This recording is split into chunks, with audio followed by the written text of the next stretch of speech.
everybody. Welcome to Smart Money with Emmy Hernandez. I'm your host, Emmy Hernandez. No matter your age, it's never too late or too early to start thinking about making your money work for you. But where to start? That's why I'm here. I'm excited to lay out some key steps to help you save, grow, and invest your money in the smartest way possible. Today we're going to talk about why do you want to work with a financial advisor and how to choose the right one for you.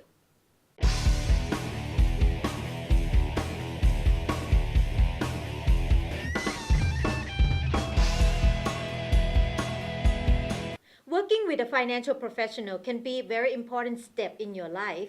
How to find the right one is also important. Glenn Grant, our special guest, is back here with us today. He does a lot of stuff, so I'm going to let him introduce himself to you. Great to be with you, Emmy. Yes, I am an author of 4 books. My first book was called The Awakening, and my second book is called The Psychology of Higher Living. Both of those have very existential themes. And my most recent book is called Compound Wealth, and that is completely different from the whole existential philosophical narrative that I tend to write and speak about. And my forthcoming book is called Lead to Win. It was basically on human leadership and what individuals and corporations can do to foster greater leadership. But on Compound Wealth, I got very much into the financial markets, how people grow their wealth, how they secure their wealth, how they protect themselves, and all the mitigating factors in our economy and so forth. So completely different. I've been a professional speaker for over 25 years, and I am the CEO and founder of the Institute for Human Development, where I do workshops and seminars and keynote speeches and help people be the best version of themselves and reach their fullest potential. Thank you. Well, you have a lot of experience working with professional. I do. And with your book, Compound Wealth, like you're talking about, asset protections Yes. and that nature. So I'm sure you come across many financial professionals as well. And that's why I'm inviting you today to talk about this. Why is it important for somebody to work with a financial professional? Well, if I could, let me roll back the clock. I'm used to working with individuals who are trying to raise a lot of money for their business. I've come across a lot of stockbrokers in my life, a lot of financial advisors. I'm a big fan of the financial advisory industry. I think it's absolutely valuable and critical to securing people's assets and helping them protect their money as well. So I think financial advisors play a very important role in our culture and our society. And I've certainly met a lot of them over the years and coached a lot of them as well on how they can grow their business. So I think I've seen enough of them to give a pretty educated opinion on what should go into picking a good financial advisor, somebody that you can really work with and develop a trusting relationship and help plan a conservative way of protecting your money. Okay. Well, for the audience, they may not understand why do they need a professional for that. I mean, for example, like you go get a haircut, Right. You're gonna get a hairdresser, right? Right. You go see a doctor, because you have some certain condition, you go for a specialist, Right. right? So same thing, right? For financial, your asset, your investment, you probably want to find somebody with a specific skill set that you're looking for. Yeah. And you probably, like you said, you coach some of them and you work with them in terms of M&E. So you'll know that in the financial industry, it's not only one type of planner. Right. You may find somebody that may just an insurance agent, so basically they just sell insurance only. Right. So one thing that people should know is that you need to look at the background and try to find someone that have the skill set for what you're looking for. You know, it's interesting. I've run mastermind groups for many years, and in my mastermind groups, I always ask people, how much do you think you need to retire? Or how much would be ideal for you? And the average person in my mastermind group will say, I would like to have 3 to 5 million in net worth to be able to retire. So if you take that as the initial premise, I think it also depends on the stage of life that you're in. You know, are you 25 years old and you're just starting your career and coming out of school? Are you 45 years old, maybe 50, getting ready to possibly retire? Or are you in your 60s and 70s? And also, what amount of capital do you actually have? What amount of assets do you have? If you only have a couple $100,000 versus somebody that has substantial assets of $3 or $4 or $5 million. I think the biggest thing is to be conservative. If you're looking at real estate, for example, that can be sometimes a very risky type of endeavor, yet most people want to own real estate, they want to invest in it. So it takes a conservative approach to make sure you don't get wiped out in real estate, and the same thing in picking a financial advisor. It's really sitting down with somebody. So where I would always start with my startup clients is I'd sit down and have coffee with them. And if I didn't feel comfortable in having coffee with the CEO, how could I therefore then raise capital or feel good and have the integrity, for example, to put an investor in that startup company? So the same thing goes true for your financial advisor. It's first sitting down and seeing, do they share the same values? Are they as conservative as you?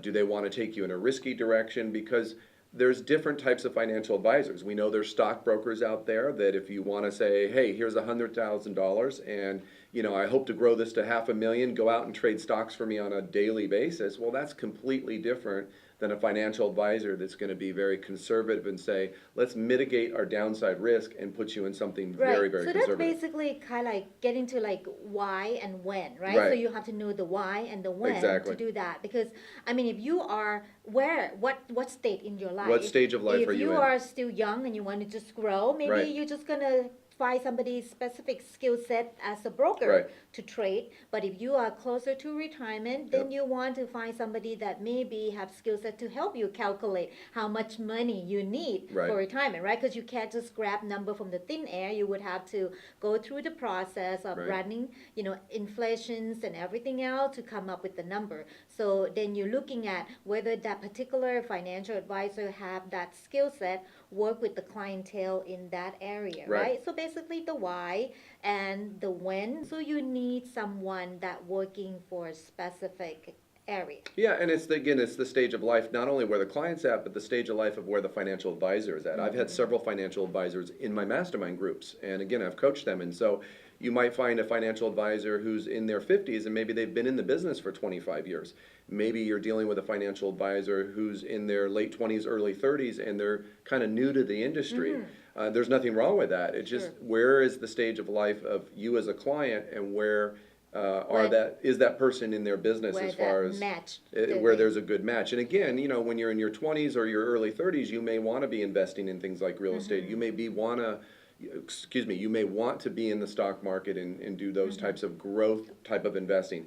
And then again, if you're towards retirement, you want to be ultra conservative. But I think to pick a good financial advisor is really to sit down with them and just trust your gut. How do you feel about them? Hold that thought. We're going to come back and talk a little bit more All right. about that. We were just talking about the why and the when to use a financial advisor. Coming up next, we're going to talk about how to choose the right one for you.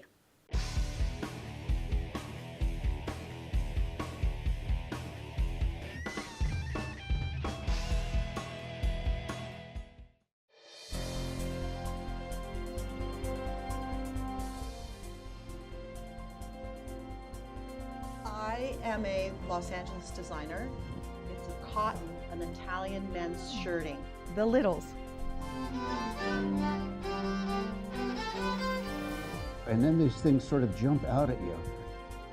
Put us to work. Show All right, us let's how to go. make something. Watch CCN Sunrise on Step 1 TV. At the IMTC, we've trained regular working people like you and turned them into TV stars. Just ask Brian Loftus. And thank you, CCN, for all that you did for me. Signing off, Brian Loftus. Back to you, Tammy. Natalie Tavidian. When I was hired here in my first commercial market, they love that I had that live experience, and that is just priceless for anybody trying to get into this industry. Tracy Leon. I think that any investment in Crown City News' program is a benefit to the community and to journalists starting out. And many more. Those folks and others are now working in their dream TV careers, and you can too. We train kids, teens, and adults professional storytelling on TV and on social media. Call 626-344-8314 to join the International Media Training Center today. Still here with me, Emmy Hernandez on Smart Money. Last segment, we talked about why and when to use financial professional to protect your asset. Now, Glenn's still with me, and he's going to help us how to choose the right one. So, when we're talking about choosing the right financial advisor, what is the first thing that comes to your mind? Is it their skill set or their designation? I think it's a combination of things. Obviously, designations are important, but it's besides the coffee test that I alluded to earlier of sitting down and having coffee with somebody and just trusting your gut about illuminating their philosophy and how they feel about whether they're conservative, whether they're more aggressive, and so forth. But then it's other basic things. Go by their office and sit down and get a feel for do they have their own office? Are they independent? Are they working with a big firm? And what kind of support are they getting in that firm? So that's an important one, is just how do you feel about their support that they're getting within their organization, because that support is going to end up benefiting you. But yeah, sitting down with them and finding out what their philosophy is, and I think designations are obviously important, and finding out what their long-term goals are as well. And then getting a sense of having what type of feedback they give you as far as are they responsive to you? Is it hard to get a hold of them in the follow-up? So it's not making a decision the first time you meet somebody, but it's possibly sitting down with them over 2 or 3 times and getting a sense of really who they are and how they respond to you. And, you know, is it easy to get a hold of them? Not everybody has great customer service skills, and certainly that's a big part of any business and any success is how well you respond to the client. Right, right. So the connection that you The have connection with is that important. is important. You have to be able to connect and communicate with that particular And shared person. values. Yeah, on the same page. Absolutely. Yeah. And also, like when we talk about the, before the show, we talk a little bit about these designations of financial advisor. Don't want to overemphasize that, but there's so many designations out there. So sometimes the consumer need to be aware also that certain designation take a lot more to obtain, right? Like, certified financial planner, for example. CFP, CFP, they have to go through, education, which is maybe could be anytime from 9 months to a year to take those courses, and it divided into like 6, 7 different segments, in terms of different area of financial planning, estate planning, income planning, tax planning, all together. And they also have to sit on an exam, a test, that come out. I think the passing rate for the CFP test is only like about 64 to 69%. Wow.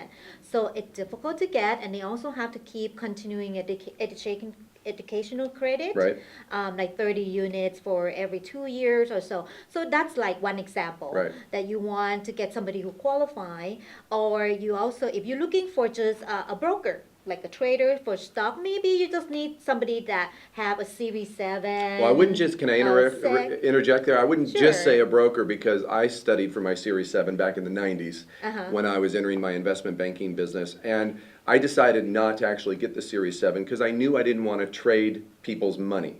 But I did obviously want to be very familiar with common stock, preferred stock, and all the ways that stocks work. And certainly when you're doing private investment banking, which is what I did, that's very critical to understand that. But a Series 7 is a very difficult license to get. Of course. Certainly sends a message that the person is committed. If they have their Series 63 or 62, those are also very challenging licenses. And so I think the good news about the financial sector is these licenses are challenging to get, and somebody has to be committed. Right. No, I agree on that. And actually, there's a little bit more, technicality behind that too. Sure. Like for me, example, I also have Series 7 because in become a financial planner, a CFP, when you look at the overall picture, you have to be able to provide a product and support to the client as well. Correct. So if you license with the C7, that means you can trade stock, bond. The consumer have to understand we're talking number here, right? If Series 6, which is another one, but that's only for mutual fund investment companies, so that's different. So different series mean different things. That's right. So it's good for consumer to maybe ask whoever you interview to be your financial professional and ask them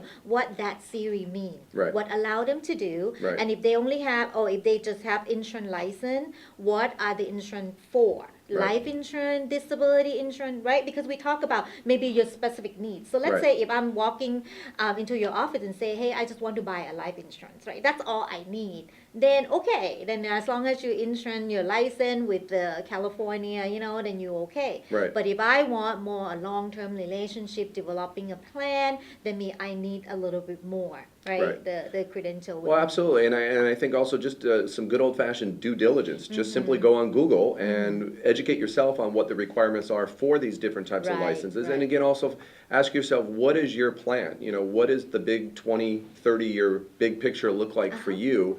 How much do you feel you need in retirement? Are you going to retire that mortgage debt? Are you going to accelerate that?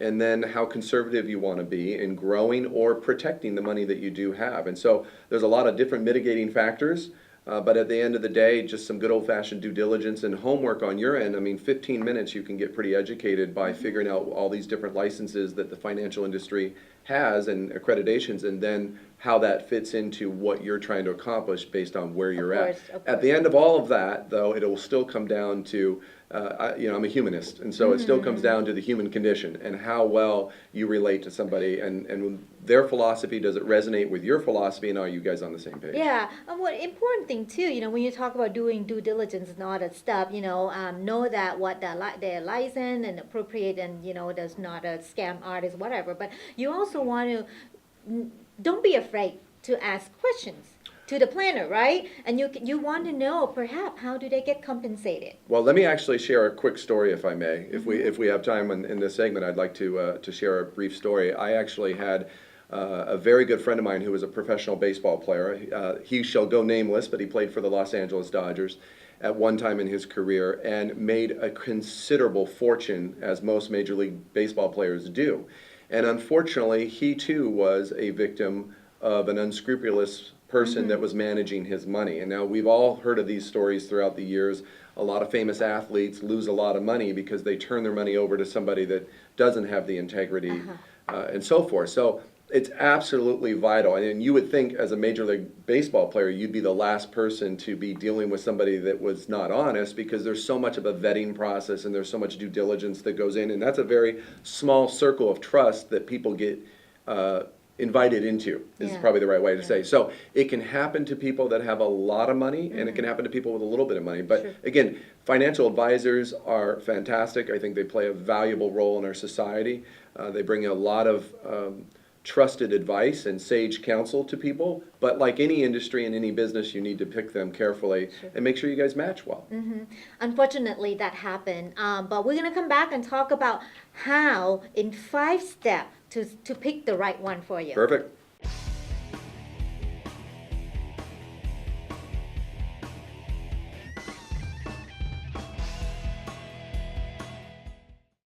At the IMTC, we've trained regular working people like you and turned them into TV stars. Just ask Brian Loftus. And thank you, CCN, for all that you did for me. Signing off, Brian Loftus. Back to you, Tammy. Natalie Tavidian.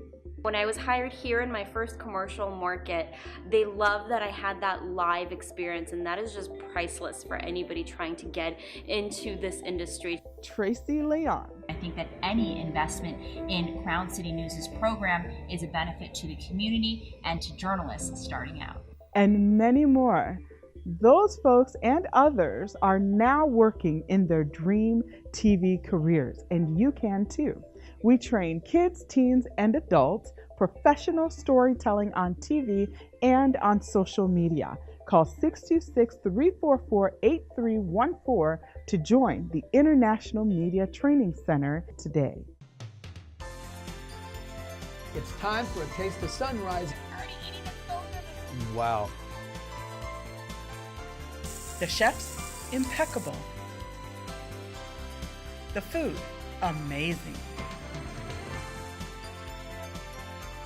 The show, delicious.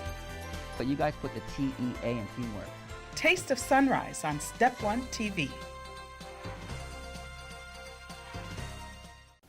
Glenn is still here with me, and we're going to talk about 5 simple steps for you to choose the right financial planner for you. Okay, Glenn, you told me the horror story about your friend, Yep. the financial advisor who's not doing a job for him.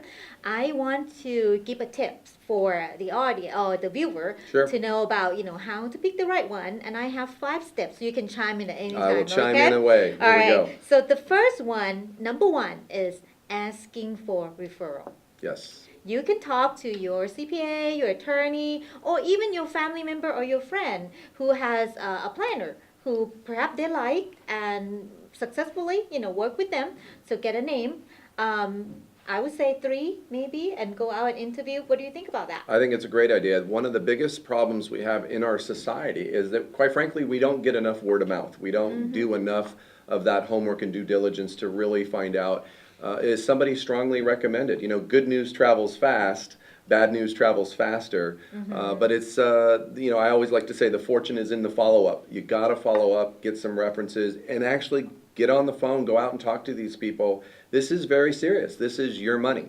And this is growing and protecting your money as well. And there's nothing more serious than that other than your health. And so the existentialist in me says, other than your health, your money is obviously very vital. So yeah, going out there and really making sure you get plenty of good references and actually following up with those. Okay, yeah, that's good because if somebody did a good job, we should, they probably should have at least a few clients that want to, Absolutely. be their And I think this advocate. is a good time to say, if you're a new financial advisor, make sure you do a fantastic job with every client you have. Even if you only have 3 clients, even if you have 5 clients, you don't have to. I know you have a ton of clients, so you're very successful, but even if you're a new financial advisor, protect your clients and do a fantastic job for them, and that word of mouth will grow. Okay, enough coaching here. All right, Oh, I'm gonna we're coach gonna you. have I need to coach you. You're Okay. successful No, already. I mean, for the new advisor out there listening That's to right. you, okay, so, do a good job. Do So a great someday they're job. going to be your advocate.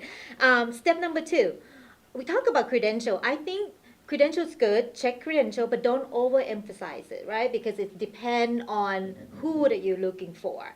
So, but make sure they do have some credential though. Absolutely, not, yeah. Not just, overload. But don't, sometimes you'll see people with lots of credential, alphabet soup behind, Yep. but you need to double check to see whether that credential are something real or just like an overnight, Well, and you can also make sure those credentials are still valid.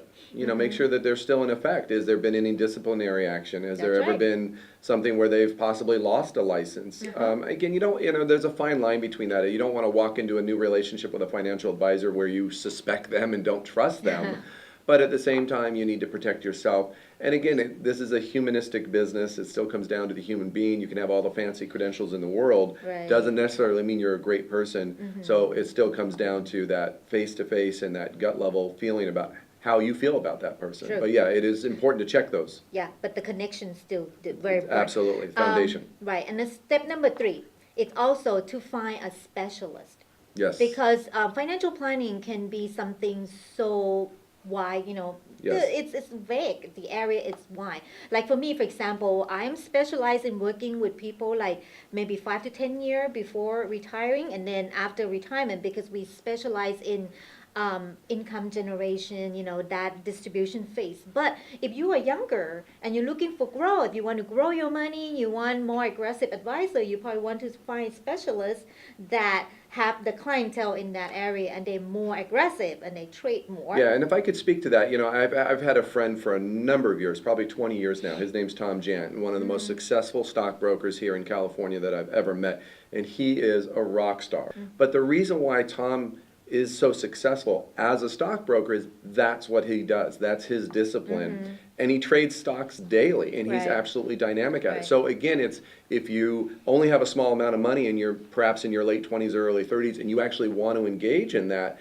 then you want to find a rock star like Tommy Jant, for example. But maybe you're not at that level. Maybe you've got quite a bit more of assets and you just need protection, and so you don't want to be talking to a stockbroker. Maybe you want to talk to a financial advisor that's really going to be much more conservative. So understanding what they do and where they specialize is super, super important. There's a time for stockbrokers and there's a time for financial advisors and everything else in between. Right, that's true, because especially a good financial advisor could be a gatekeeper for you. Right. Because they may not be specialists in all the area, but that person can introduce you to a very good CPA to control your tax, to a good attorney that help you with estate planning. So they can be like a quarterback for you. Well, let's say you had $1 million and you said, for just hypothetically, and you have $1 million and you wanted to take 50,000 of it and just simply play the stocks with it. Well, you would want to find a rock star stockbroker that really that's all they do, and they're really good at it. So yes, the financial advisor can be a fantastic gatekeeper and quarterback and play a very valuable role. But again, it's a mutual decision. But I think at the end of the day, it's important to be conservative in anything you do and not take too much risk in life. Okay, right. So that's the important thing of 5 specialists that meet your needs. Absolutely. Step 4. You also want to ask about the education or their training. Yes. Because even though some person may already have the qualification, but how do they keep themselves up to date? Right. Because industry change, right? New product come out every day. Absolutely. It's getting complicated, more complex. So you want to make sure that the advisor that you work with keep themselves, on par with all these changes.